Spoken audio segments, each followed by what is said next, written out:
চলতি ২০২৩-২৪ কর বর্ষে সারা দেশের মোট ১৫,৪৯৪টি আয়কর রিটার্ন অডিটের জন্য নির্বাচন করেছে জাতীয় রাজস্ব বোর্ড এনবিআর।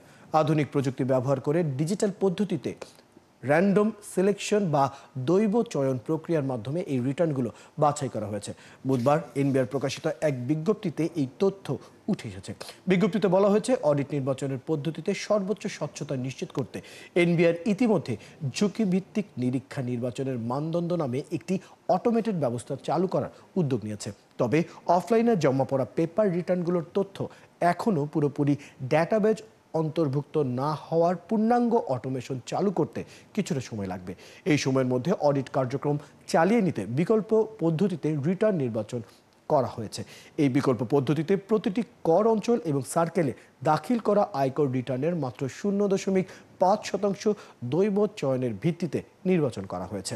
তবে যেসব করদাতা গত 2 কর বর্ষে অডিটের আওতায় এসেছে, তাদের এবারের নির্বাচন প্রক্রিয়া থেকে বাদ রাখা হয়েছে। এতে অডিট কার্যক্রমের স্বচ্ছতা ও পুনরাবৃত্তি এড়ানো সম্ভব হয়েছে বলে এনবিআর জানিয়েছে।